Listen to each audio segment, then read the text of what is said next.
চরমনায় নয়, প্রথম পরিচয় তাবলীগ নয়, আর আমার প্রথম পরিচয় আমি একজন মুসলমান ঘরের সন্তান। ইউনিটি ইন ডাইভার্সিটি, আমাদের মাঝে ভিন্নতা থাকবে। আল্লাহু আকবার। কেউ হাত বাঁধবে নাভির নিচে, কেউ হাত বাঁধবে বুকের উপরে, কেউ তারাবির নামাজ পড়বে 20 রাকাত, কেউ পড়বে 8 রাকাত, কেউ ইমামের পেছনে সূরা ফাতিহা পড়বে, কেউ পড়বে না। এই ভিন্নতা কিয়ামত পর্যন্ত থাকবে। তবে যতই মত থাকুক না কেন, মত দিয়ে কাজ হবে না। আমার প্রথম পরিচয় আমি একজন মুসলমান ঘরের সন্তান, ঠিক কিনা বলে? অতএব ভেদাভেদ নেই।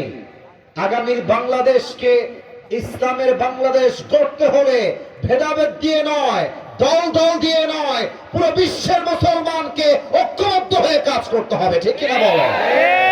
3 নাম্বার কথা বলে আমি আমার ভূমিকার কথার ইতি টানতে চাই।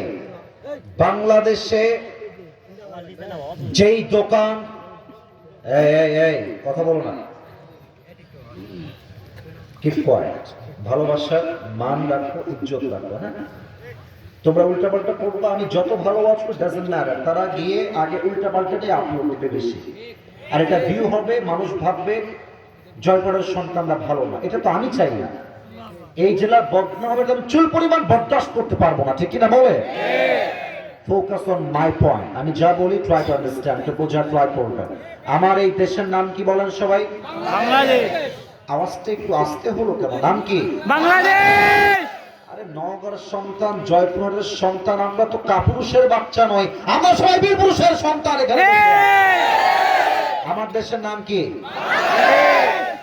আজকে এই মিডিয়ার সামনে, হাজার যুবক আর মুরব্বীর সামনে বলছি, আগামীকাল সকাল থেকে বাংলাদেশের যেই দোকান, যেই হোটেল, যেই শপিং মল, যেখানে ইসরায়েলি পণ্য পাওয়া যাবে, সেই দোকানকে, সেই শপিং মলকে, সেই হোটেলকে